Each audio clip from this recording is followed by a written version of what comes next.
Bien, entonces ahí veríamos, como digo, los procesos especiales, las disposiciones generales, los procesos matrimoniales, básicamente separación y divorcio contenciosos, separación y divorcio de mutuo acuerdo, pero veríamos también la división judicial de patrimonios y veríamos el procedimiento monitorio y el juicio cambiario.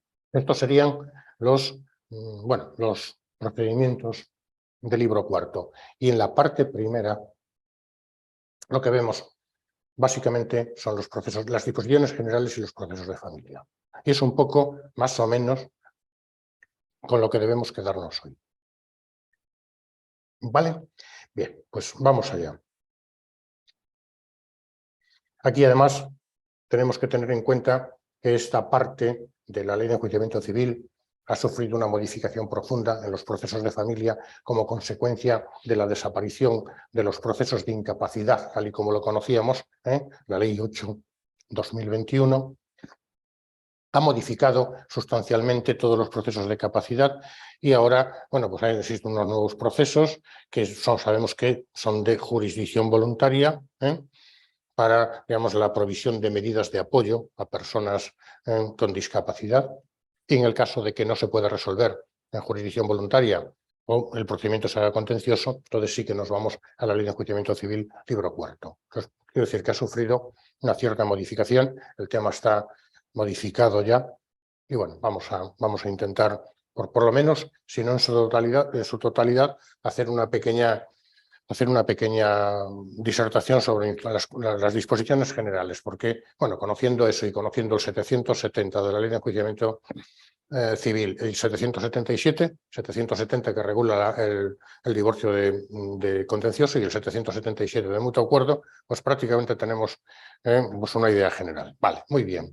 Entonces, digo yo aquí, la ley en el título primero del libro cuarto, 748-755, contempla una serie de especialidades comunes a este tipo de procedimientos que ya se dice, aquí una cuestión que tendremos que tener en cuenta, a este tipo de procedimientos no dispositivos. Es decir, estos procedimientos del libro cuarto, los procesos de familia, son completamente diferentes a los procesos declarativos que hemos estudiado en el tema 16. Los procesos declarativos son dispositivos. Estos procesos son no dispositivos y posteriormente regula cada uno de ellos. Y estas especialidades pues, serán de aplicación a los siguientes procesos: los que versen sobre la adopción de medidas judiciales de apoyo a personas con discapacidad, que sabemos que es de aplicación supletoria. Primero se lleva el proceso de jurisdicción voluntaria, filiación, paternidad y maternidad, nulidad del matrimonio, separación, divorcio, modificación de medidas adoptadas en ellos, guardia y custodia de hijos menores o sobre alimentos reclamados por un progenitor contra el otro en nombre del hijo menor, reconocimiento de eficacia civil de las resoluciones o decisiones eclesiásticas en materia matrimonial y los que versen sobre las medidas relativas a la restitución de menores en los supuestos de sustracción internacional, también la oposición a las resoluciones administrativas en materia de protección de menores y la necesidad de asentimiento a la adopción. No nos los piden todos, nosotros vamos a estudiar lo que se nos pide en el temita. ¿Vale? Pues vamos allá. Entonces, vistos los procesos a los que son de aplicación estas disposiciones generales, pues vamos a ver cuáles son las mismas. Intervención del Ministerio Fiscal. Lógicamente, estas cuestiones son importantes, por eso me estoy parando tanto, en el sentido de que en un tipo test pueden preguntarse tranquilamente.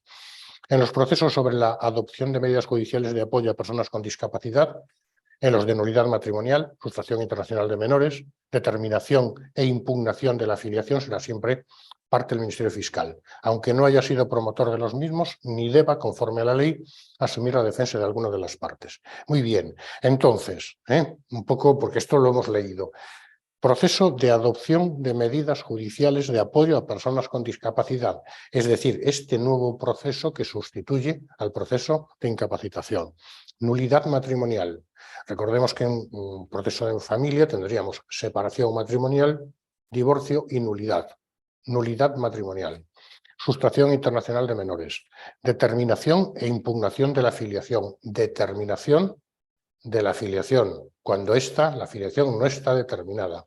e impugnación de la filiación determinada.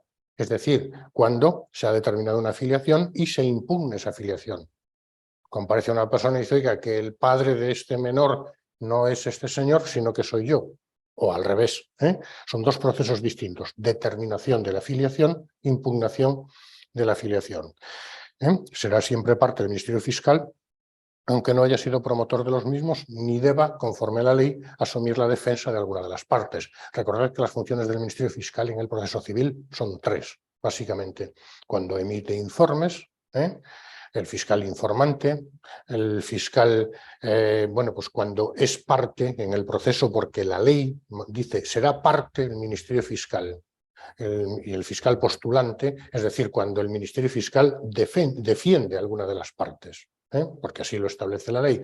Antes se decía, bueno, pues menores, incapacitados y ausentes. Pero recordad que los incapacitados ya no existen, entonces menores, personas con medidas judiciales de apoyo para el ejercicio de su capacidad jurídica, en su caso ausentes.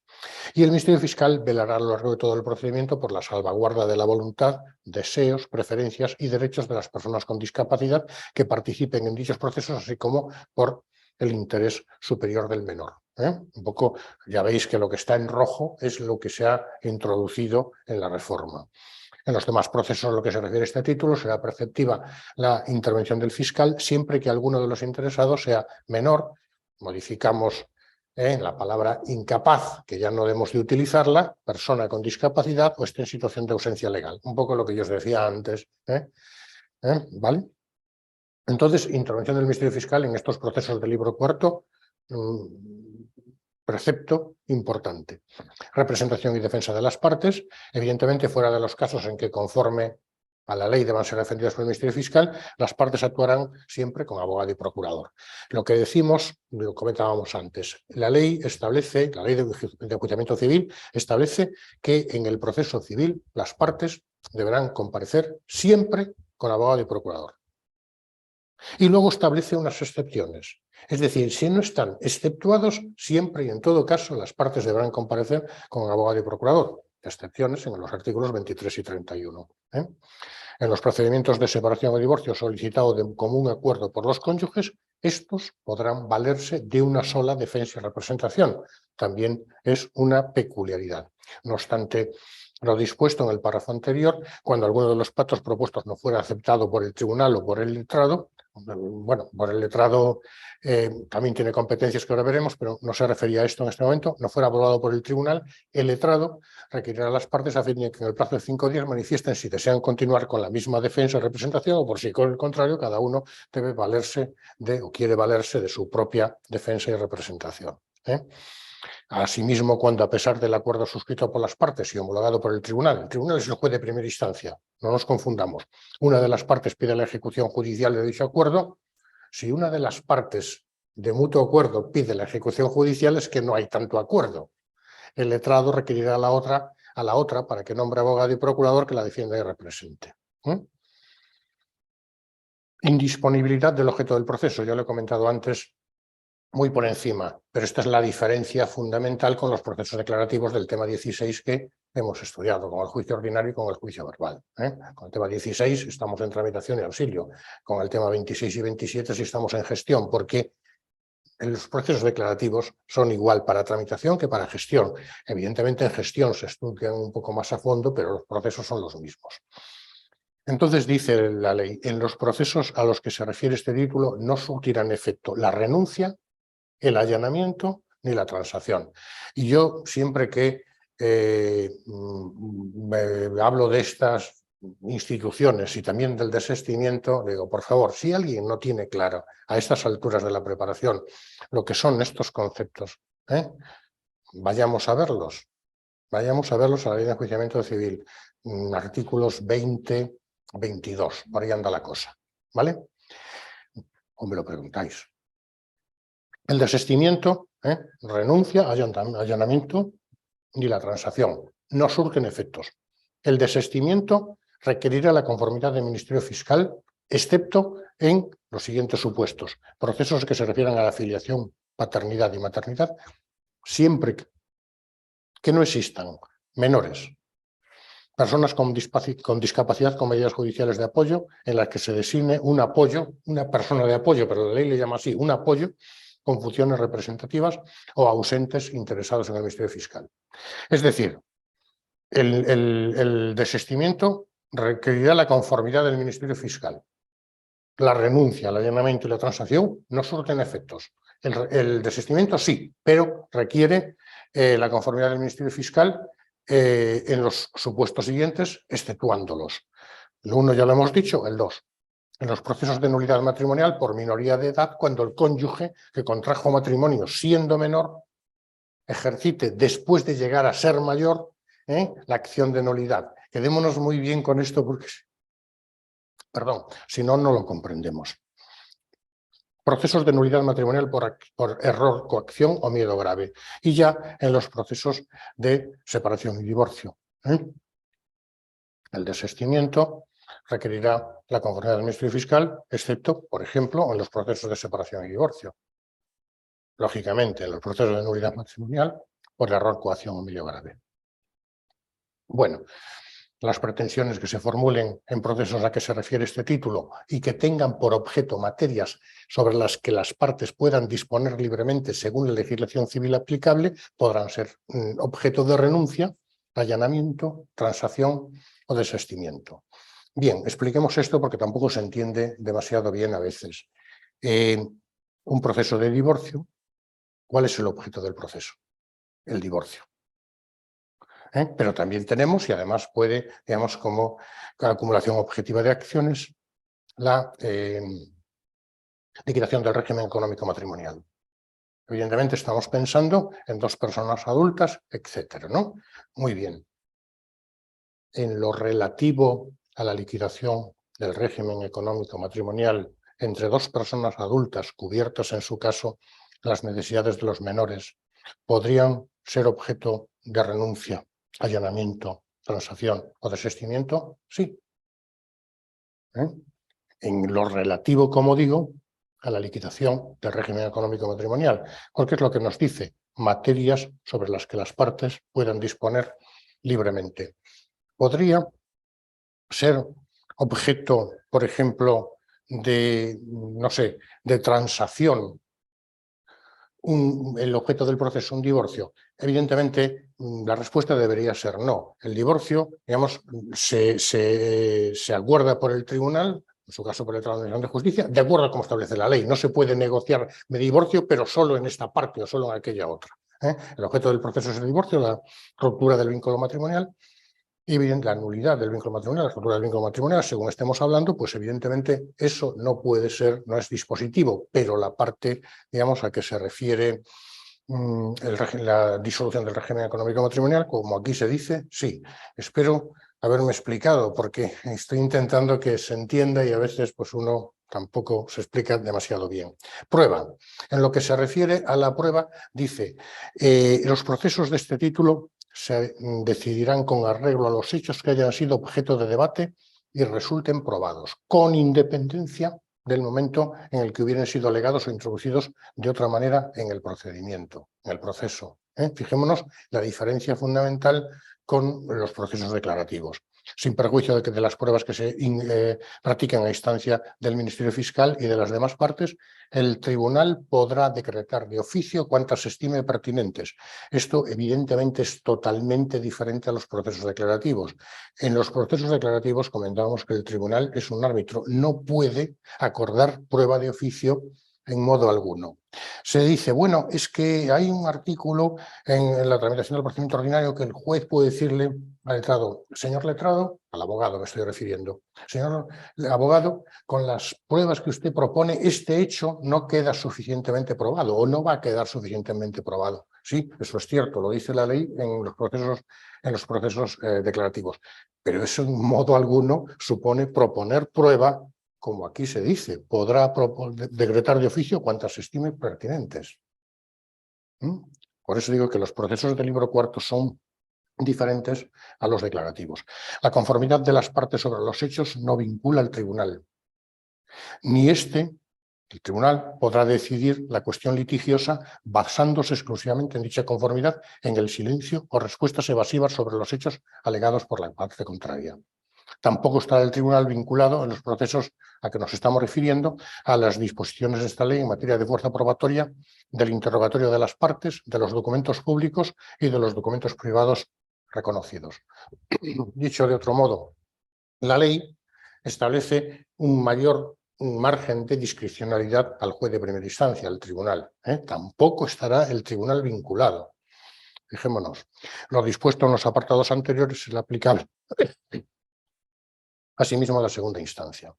Y respecto de las pretensiones que se formulen en los procesos a que se refieren este título, que tengan por objeto materia sobre las que las partes puedan disponer libremente, no serán de aplicación estas especialidades que acabamos de mencionar. Tramitación. También es diferente, pero aquí mínimamente. Salvo que expresamente se disponga otra cosa, los procesos a que se refiere este título se sustanciarán por los trámites del verbal. El letrado dará traslado de la demanda al Ministerio Fiscal cuando proceda y a las demás partes para que, conforme a la ley que deba ser parte del proceso, emplazándoles para que contesten en el plazo de 20 días conforme a lo establecido en el 405. Muy bien. Entonces, aquí tendríamos, porque ya al haberse modificado el trámite del verbal con contestación en 10 días, lo único que tendríamos que recordar es que el plazo de contestación a la demanda en estos procesos es de 20 días y se hace conforme al 405. Como todo el mundo sabe, el 405 está en sede de ordinario, el juicio ordinario. Es decir, el plazo de contestación es el plazo del juicio ordinario y la contestación se hará de acuerdo con lo previsto para el juicio ordinario. En la celebración de la vista del juicio verbal en estos procesos y de la comparecencia por estas medidas provisionales previas a la demanda de nulidad, separación o divorcio, una vez practicadas las pruebas, el tribunal permitirá a las partes, imperativo, permitirá a las partes formular oralmente sus conclusiones, siendo de aplicación lo establecido en los apartados 2, 3 y 4 del 433. Muy bien. Conclusiones obligatorias. Si nos vamos al juicio verbal, el tribunal podrá conceder a las partes un turno de palabra para las conclusiones. Facultativo. Aquí, obligatorio. ¿Vale? Muy bien. Pues como vemos, bastante sencillo. Asimismo, estos procesos son de tramitación preferente siempre que alguno de los interesados en el mismo sea menor, persona con discapacidad con medidas judiciales de apoyo en las que se designe un apoyo con funciones representativas o esté en situación de ausencia. Artículo 753.3. Lo que yo decía, lo que pasa es que ahora ya no menores, incapaces y ausentes. La palabra incapaz no la utilizamos. Persona con discapacidad con medidas de apoyo en la que se designe un apoyo con funciones representativas. Claro, esto es muy largo. Exclusión de la publicidad, lógicamente, habida cuenta de los temas que estamos tratando, evidentemente podrán decidir los tribunales mediante providencia de oficio e instancia de parte que los actos y vistas se celebren a puerta cerrada y que las actuaciones sean reservadas siempre que las circunstancias lo aconsejen y aunque no se encuentren en ninguno de los casos del 138.2. ¿Vale? También es lógico y todo el mundo puede entenderlo. Acceso de las sentencias a registros públicos. Lógicamente ya es el señor letrado el que acordará que las sentencias y demás resoluciones citadas en estos procedimientos se comuniquen de oficio a los registros civiles. Recordad que una sentencia de divorcio es una sentencia constitutiva. Modifica o extingue una relación jurídica. Por tanto, es el letrado del juzgado donde se dicta la sentencia de divorcio, cuando ésta deviene firme, el que la comunica al registro civil para que se efectúe la correspondiente inscripción. Y a petición de parte se comunicarán también al registro de la propiedad, registro mercantil, registro de bienes muebles o cualquier otro registro público a los efectos que proceda. Y en caso de medidas de apoyo, la comunicación será únicamente a petición de persona a favor de la cual el apoyo se ha constituido. Bien, esta segunda parte, lo rojo es nuevo de la Ley 8/2021, como todo el mundo puede entender. ¿Vale? Estas serían entonces, me he detenido bastante aquí, las disposiciones, digamos, generales comunes a estos procesos porque tienen su intríngulis, ¿no? Bueno, y ahora vamos a ver los procesos matrimoniales. Bueno, yo aquí ya no me voy a ir, no voy a ir tan despacio. Lógicamente, el derecho a contraer matrimonio del artículo 32 de la Constitución española, bueno, creo que ya hemos hablado de él. Matrimonio civil, con distintas formas, ¿no? Los procesos matrimoniales y sus clases, 769 a 778 de la ley, y objeto del mismo tramitación de los litigios con ocasión de las pretensiones dirigidas a obtener una declaración judicial de separación, nulidad o divorcio, así como la homologación de las decisiones eclesiásticas. Por ejemplo, una sentencia de nulidad matrimonial del Tribunal de la Haya. Tribunal de la Haya, no, del Tribunal de Rota, perdón, de Rota. Hemos de tener en cuenta que la ley de 5, bueno, pues introdujo una cuarta, esto es importante, sí, que estaba pensando en otra cosa, introdujo una cuarta excepción a la prohibición de acumulación objetiva de acciones en los juicios verbales. Es decir, ahora en los procesos de separación, divorcio o nulidad, en los que tengan también por objeto obtener la eficacia civil de las resoluciones o decisiones eclesiásticas, cualquiera de los cónyuges podrá ejercer simultáneamente lo que antes comentaba, además de la acción de divorcio, pues la división de cosa común respecto de los bienes que tengan en comunidad ordinaria indivisa. Si hubiere diversos bienes en este régimen y alguno de los cónyuges lo solicitare, el tribunal puede considerarlos conjuntos a efectos de formar lotes. Es decir, de modo general se prohíbe en los juicios verbales la acumulación objetiva de acciones, pero hay algún tipo de excepción. Por ejemplo, el más sonado, ¿no?, el juicio de desahucio, al que se acumula la reclamación de rentas debidas y no satisfechas. Son dos acciones, la acción de desahucio y la reclamación de rentas. Pues aquí sucede lo mismo. Desde el año 2012, la acción de divorcio, la acción de división de cosa común. ¿Vale? También es importante a efectos de un test. Jurisdicción y competencia, lógicamente, aquí hay que ir a la ley orgánica, ¿no? Aquí básicamente, en relación con la jurisdicción española será competente cuando ambos cónyuges sean residentes en España al tiempo de la demanda. Cuando el demandante sea español y tenga su residencia en España, cualquiera que sea la nacionalidad y residencia del demandado, o cuando ambos cónyuges tengan la nacionalidad española, cualquiera que sea el lugar de residencia, siempre que se promueva de mutuo acuerdo o uno con el consentimiento del otro. Entonces sería un poco importante a efectos de conocer la competencia de la jurisdicción española. También se dice en el 523 la ejecución en España de sentencias dictadas por tribunales extranjeros, siempre y cuando esta ejecución se realice conforme a las disposiciones establecidas en la propia ley de enjuiciamiento civil.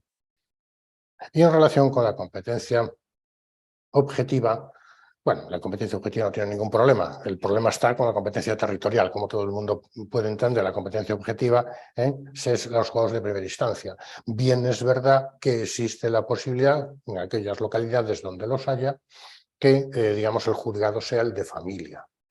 En ya las localidades, las ciudades medias y grandes, pues existen juzgados especializados de familia. Bueno, siempre juez de primera instancia.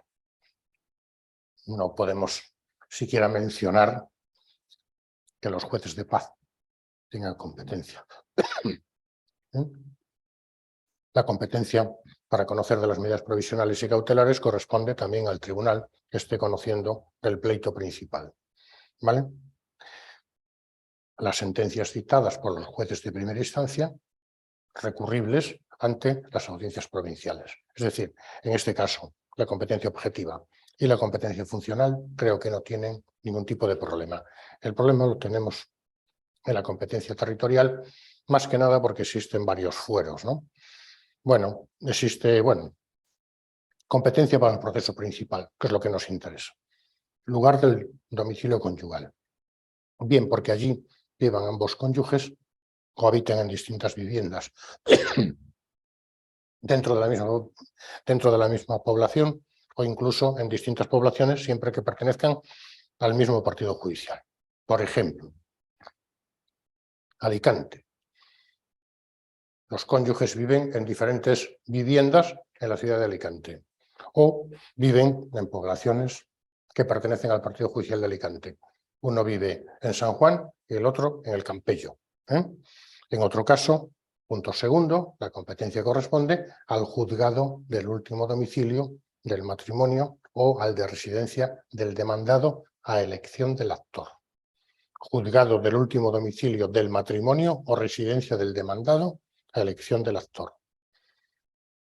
Cuando el demandado no tuviere domicilio o residencia fijo, podrá ser demandado en el lugar en el que se halle o en el de la última residencia a elección del actor. Y si tampoco así puede determinarse la competencia, domicilio del actor. ¿Vale? Claro, esto a efectos de un caso práctico tenemos que recordarlo. Competencia para las medidas provisionales. Bueno, básicamente hay dos tipos de medidas provisionales, como antes comentábamos. Unas serían las coetáneas a la demanda, llamadas medidas provisionales coetáneas, y luego están las previas a la demanda, que son las provisionalísimas, que se presentan con anterioridad a la presentación de la demanda. Entonces, la competencia para las medidas provisionales simultáneas a la demanda o adoptadas durante el transcurso del proceso, juez que esté conociendo del asunto. Esto no tiene dificultad. Y para la opción de medidas provisionales previas a la demanda, el tribunal del domicilio del demandante. Competencia en procesos sobre guardia y custodia de hijos menores y de alimentos, bueno, exclusivamente sobre guardia, custodia de hijos menores o sobre alimentos reclamados por un progenitor contra el otro en nombre de los hijos menores, será competente el juzgado de primera instancia del lugar del último domicilio común de los progenitores. Si residen en diferentes partidos judiciales, será tribunal competente elección del demandante, el domicilio del demandado o el de la residencia del menor. Esto, claro, no podría poner ejemplos, pero tenemos que recordarlo. El tribunal examinará de oficio, lógicamente es competencia imperativa, y serán nulos los acuerdos de las partes que se opongan a lo que establece la ley. Legitimación, evidentemente, en los procesos de separación y divorcio, los cónyuges, ¿no? En los procesos de nulidad matrimonial, la legitimación puede corresponder además al Ministerio Fiscal o a cualquier persona que tenga interés directo y legítimo. Recordad que aquí, en el caso de un proceso de nulidad matrimonial, promovido por el Ministerio Fiscal, pues es un litis consorcio pasivo necesario, ¿no? Postulación siempre abogado y procurador, si bien, esto es también una peculiaridad, se podrán solicitar las medidas provisionales previas al proceso sin la asistencia letrada, pero a continuación se exige la intervención de estos. Es decir, dada la urgencia, como antes comentábamos, en las medidas cautelares, también en las medidas provisionalísimas, que son las previas al proceso, se pueden instar sin abogado y procurador, pero luego se necesitarán para cualquier actuación posterior. Y ahora, si queréis, vemos el 770, nulidad, separación y divorcio contenciosos. Bueno, básicamente ya hemos visto que hay una serie de peculiaridades, trámites del verbal con sujeción además a las siguientes reglas. Bueno, salvo que expresamente se disponga otra cosa, los procesos se sustanciarán por los trámites del verbal, el letrado dará traslado de la demanda al Ministerio Fiscal cuando proceda, como hemos estudiado, cuando tiene intervención el Ministerio Fiscal, y a las personas que deban ser parte conforme a la ley, o sea, dándole traslado para que contesten en 20 días de acuerdo con el 405. En la celebración de la vista, en estos procesos y en la comparecencia, bueno, pues separación o divorcio, una vez practicadas las pruebas, ya lo hemos dicho, el tribunal permitirá que las partes efectúen conclusiones. Documentos, los siguientes documentos: certificación de la inscripción del matrimonio, inscripción de nacimiento de los hijos, documentos en los que que el cónyuge funde su derecho. Bueno, esto ya tenemos que cogerlo un poco con pinzas, ¿no? Porque no hay ya derecho en este aspecto, en lo que estamos, en el objeto del proceso, que sería la separación o el divorcio. Y si se solicitan, aquí sí, medidas de carácter patrimonial, el juez deberá aportar los documentos que disponga para que permitan evaluar la situación económica de los cónyuges y, en su caso, de los hijos, declaraciones tributarias, nóminas, etcétera, ¿no? Entonces, certificación de matrimonio de los hijos y, básicamente, aquellos documentos para acreditar la situación económica de la familia, por decirlo de alguna forma. ¿Vale? Reconvención, esto fue una pregunta también de examen, creo que fue del tercero de gestión, la convocatoria pasada. Solo se admitirá la reconvención cuando se funden alguna de las causas que puedan dar lugar a la nulidad del matrimonio, a la separación o al divorcio. Es decir, si presentas una separación o una nulidad, solo se admitirá la reconvención en alguna de las causas que puedan dar lugar pues, a la nulidad, a la separación o el divorcio. Y también cuando el cónyuge demandado pretenda la adopción de medidas definitivas que no hubieran sido solicitadas en la demanda y sobre las que el tribunal no deba pronunciarse de oficio. La reconvención se propondrá en la contestación a la demanda y el actor dispondrá de 10 días para contestarla. Esto también es diferente a la reconvención en el ordinario, que son 20 días, y se asimila a la reconvención en el verbal, que son 10 días. Concurrencia a la vista, a las partes deberán concurrir, a la vista deberán concurrir las partes por sí mismas, con apercibimiento de que su incomparecencia sin causa justificada podrá determinar que se consideran admitidos los hechos alegados por la contraparte. Recordar lo que hemos estudiado en las disposiciones generales. Y también será obligatoria la presencia de los abogados. Entonces, partes por sí mismas y abogados. Pruebas. Bueno, pues se practicarán dentro del plazo que el tribunal señale aquellas que no puedan practicarse en el acto. Este plazo para practicar pruebas que no puedan practicarse en el acto no puede exceder de 30 días. Y dentro de este plazo el tribunal podrá acordar de oficio pruebas que estime necesaria para comprobar la concurrencia de las circunstancias exigidas por el Código Civil. Bueno, el resto tampoco tiene mucho más que decir. Si el procedimiento fuere contencioso y se estime necesario de oficio a petición del fiscal, bueno, pues podrán ser oídos pues los hijos menores cuando tengan menos de 12 años, debiendo ser oídos en todo caso si hubieran alcanzado dicha edad. Estamos en un contencioso, en un proceso de separación o divorcio contencioso. Entonces aquí, a efectos de una pregunta, distingue entre los 12 años, ¿no? Podrán ser oídos, fijémonos que está en negrita, debiendo ser oídos en todo caso si hubieran sido alcanzados los 12 años. Podrán ser oídos cuando tengan menos de 12 y serán oídos cuando tengan más de 12. También habrán de ser oídos cuando precisen apoyo para el ejercicio de su capacidad jurídica. Bueno, en las audiencias con los hijos menores o con los mayores con discapacidad que precisen apoyo, bueno, se garantizará por la autoridad judicial que sean realizadas en condiciones idóneas para salvaguardar sus intereses, sin interferencias de otras personas, etcétera, ¿no? Conversión del procedimiento en mutuo acuerdo. Sí, esta también es una característica, es decir, el procedimiento contencioso se puede transformar en mutuo acuerdo y el mutuo acuerdo en contencioso, pues sin problema alguno, ¿no? Bueno, no tiene más. Procesos especiales.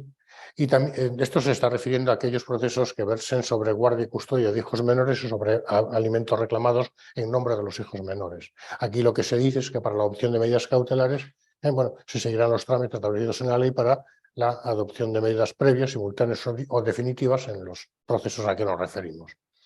Y también se podrá solicitar la suspensión del proceso de acuerdo con el 19.4, que acordará el señor letrado por un plazo que no excederá de 60 días, si la memoria no me falla. ¿Vale? Procesos con hijos con discapacidad necesitados de medidas de apoyo. Bueno, mayores de 16 que se hallaren en situación de necesitar medidas de apoyo por razón de su discapacidad, se seguirán en su caso los trámites establecidos en la ley, bueno, pues para los procesos para adopción judicial de medidas de apoyo a una persona con discapacidad.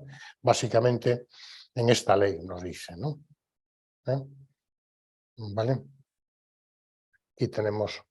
Aquí tenemos el 19.4 que yo os citaba antes. Estos artículos son muy importantes porque los vamos repitiendo. Las partes podrán solicitar la suspensión del proceso que será acordada por el AG mediante decreto, siempre que no perjudique interés general o tercero, por un plazo de suspensión que no supere los 60 días. Vale. Y aquí tenemos el esquemita.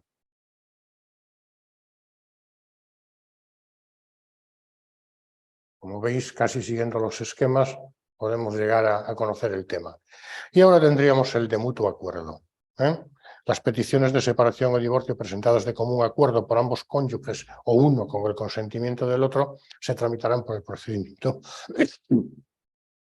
del 777. Digo yo aquí, bueno, y así lo corrobora una última modificación que ha habido en este 777, si no hay controversia en las partes, prácticamente nos encontramos ante un proceso de jurisdicción voluntaria. Pero bueno, está en la ley contenciosa, 777. Presentación de documentos, al escrito por el que se promueva el procedimiento, certificación de matrimonio, inscripción de los hijos y el número 3, muy importante, la propuesta de convenio regulador conforme a lo establecido en la legislación civil. El documentos que en que los cónyuges funden su derecho y bueno, si algún hecho relevante no pudiera ser probado mediante documentos, en el mismo escrito se propondrá prueba, ¿no? Aquí el documento importante es la propuesta de convenio regulador, ¿vale? Ratificación por separado de los cónyuges, dice, citará a los cónyuges el AG dentro de los 3 días siguientes para que se ratifiquen por separado. Si no fuera ratificada por alguno de los cónyuges, entonces es que no hay acuerdo, ¿no? El AG acordará inmediato archivo de las situaciones, quedando salvo el derecho a promover el divorcio contencioso, ¿no? De acuerdo con el 770. Contra este decreto del letrado podrá interponerse directo de revisión.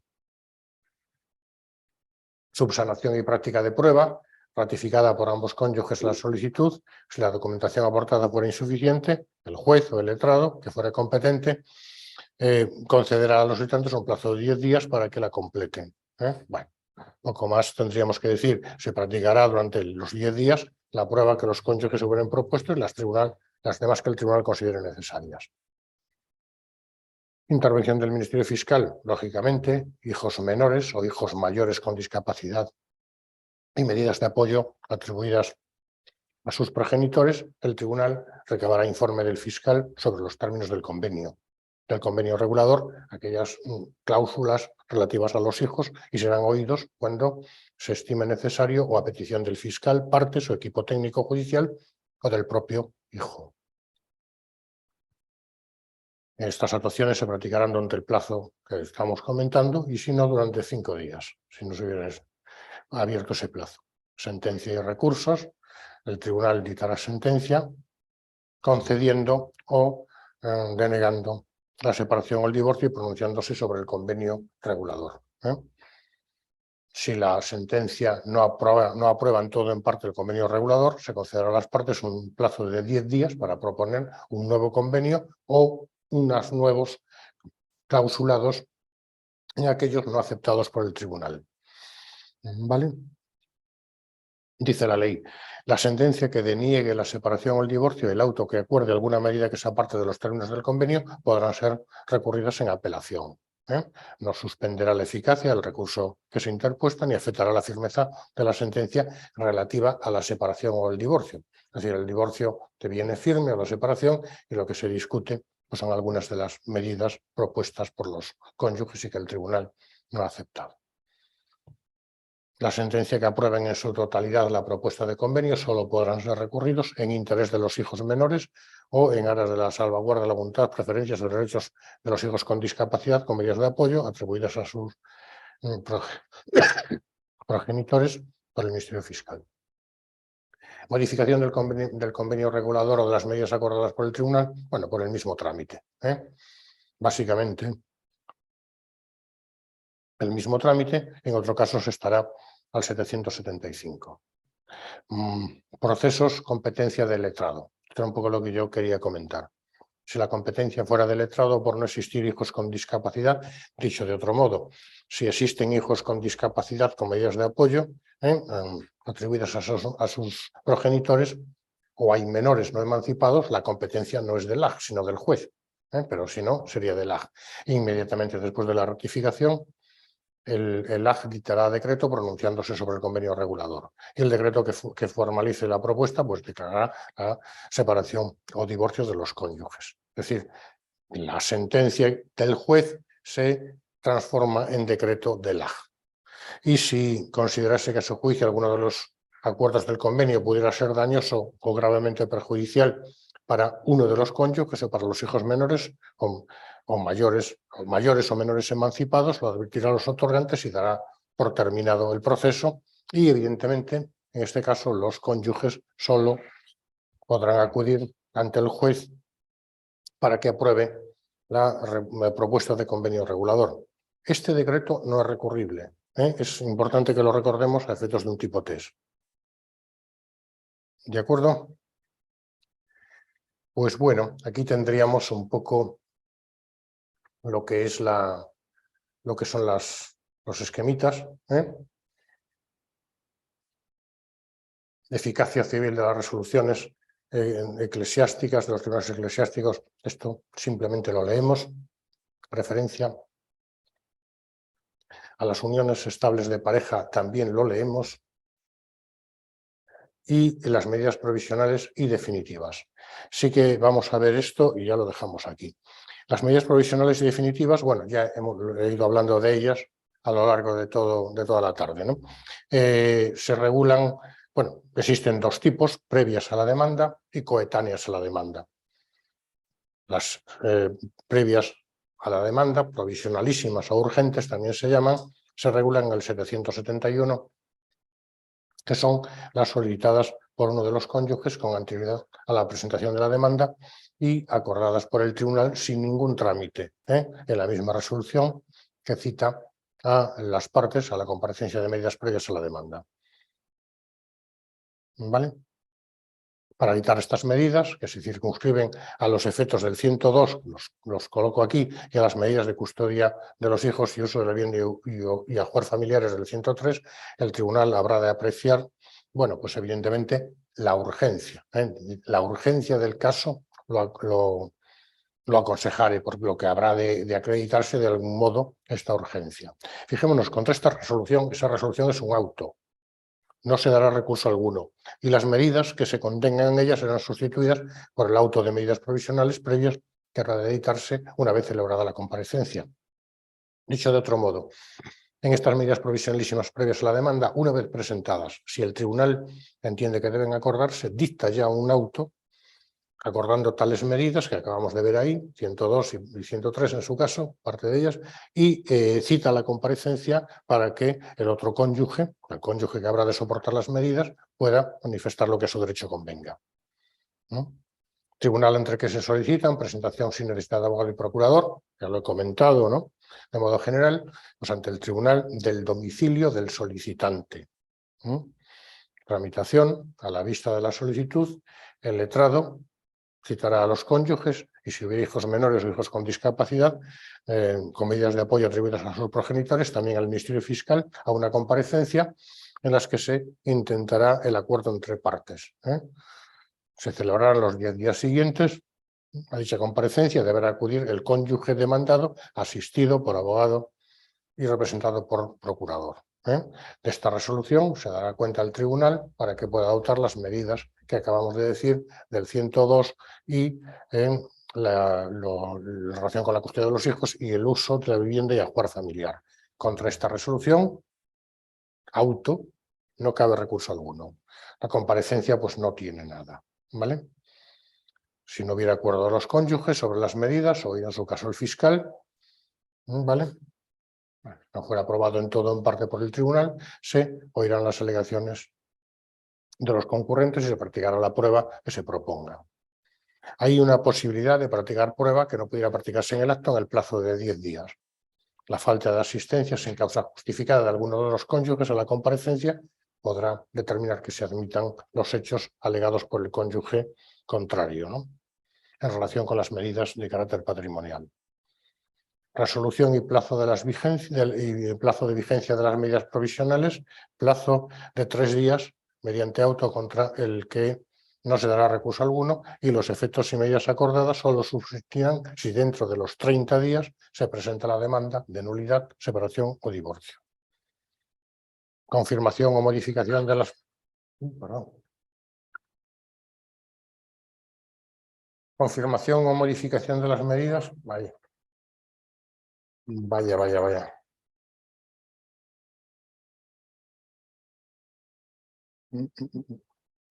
No soy capaz de quitarle esto.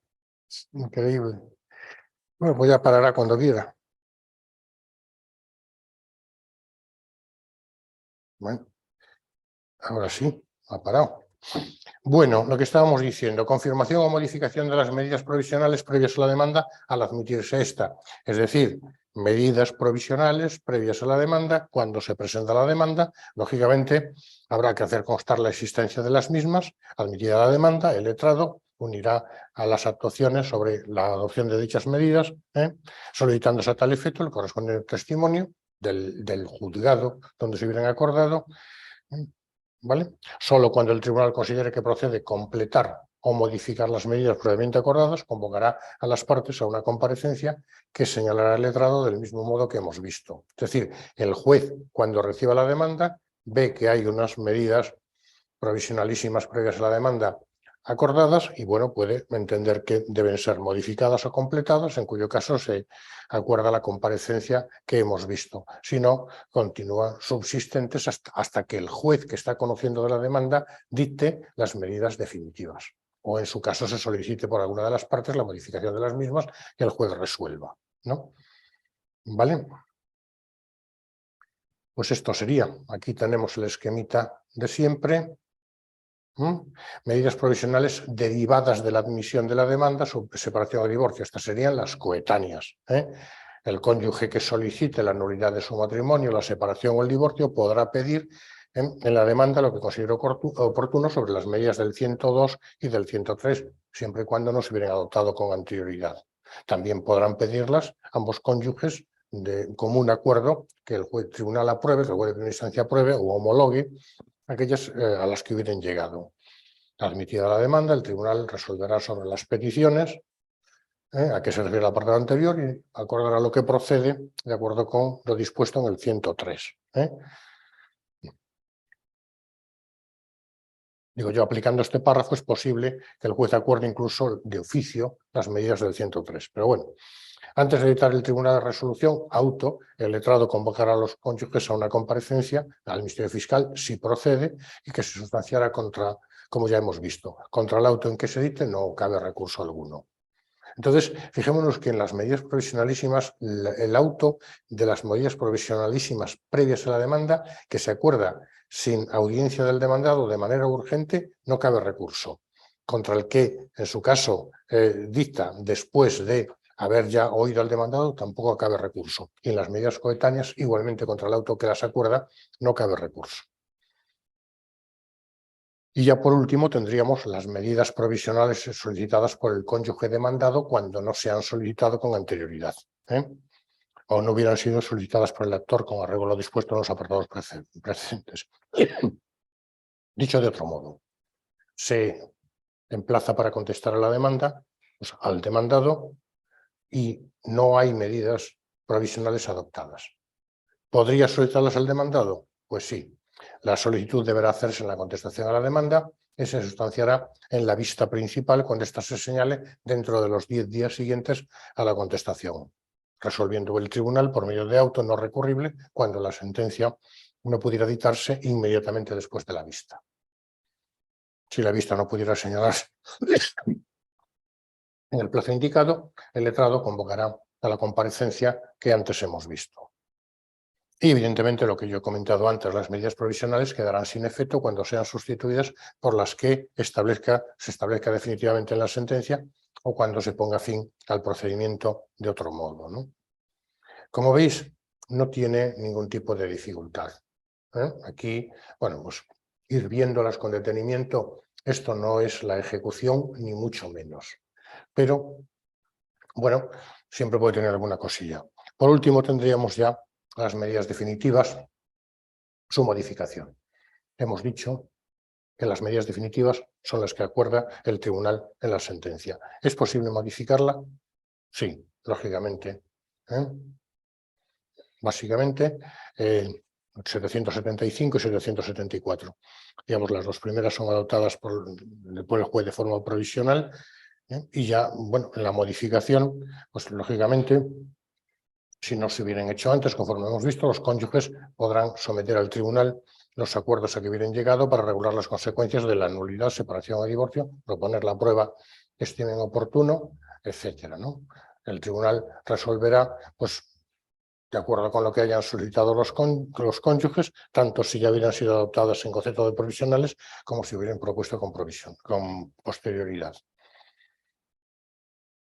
Evidentemente, en defecto del acuerdo, el tribunal determinará en la propia sentencia las medidas que hayan de sustituir a las ya adoptadas con anterioridad.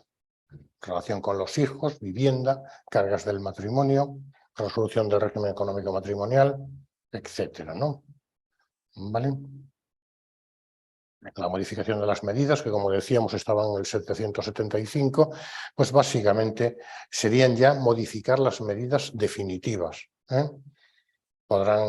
Los cónyuges podrán solicitar al tribunal que las acordó la modificación de las medidas, siempre que hayan variado sustancialmente las circunstancias tenidas en cuenta para aprobarlas.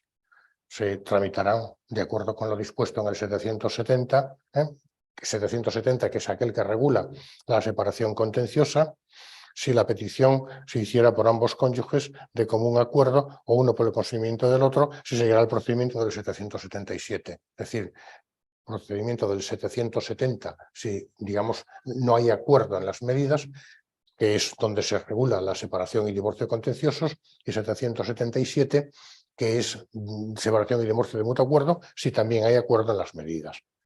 ¿Vale? Poco más tendríamos que decir. Poco más o casi nada más. El pequeño esquemita. Y ahora ya tendríamos la ejecución forzosa de los conocimientos sobre medidas, que también es muy sencillo, se ejecutarán de acuerdo con el libro tercero. Básicamente, al cónyuge progenitor que incumpla de manera reiterada las obligaciones de pago de la cantidad que le correspondan, podrá imponérsele por el letrado multas coercitivas con arreglo lo dispuesto en el 711 y sin perjuicio de hacer efectivas sobre su patrimonio las cantidades no pagadas. En caso de incumplimiento de estas obligaciones no pecuniarias de carácter personalísimo, no procederá a la sustitución automática por el equivalente pecuniario del 709 y podrán mantenerse las multas coercitivas durante todo el tiempo que se considere necesario, más allá del plazo de un año que establece el 709. El incumplimiento reiterado del régimen de visitas, tanto por el progenitor guardador como por el no guardador, podrá dar lugar a la modificación del régimen. Y también cuando deban ser objeto de ejecución forzosa los gastos extraordinarios no expresamente previstos en las medidas definitivas, deberá solicitarse previamente al despacho de ejecución por la citada cantidad, que tiene consideración de gasto extraordinario. Se ha visto la parte contraria y en caso de oposición, dentro de los 5 días, el tribunal convocará a las partes a una vista que se sustanciará de acuerdo con el 440 y siguientes y se resolverá mediante auto. Trámite del verbal, como podemos entender. ¿De acuerdo? Pues aquí lo dejamos hoy.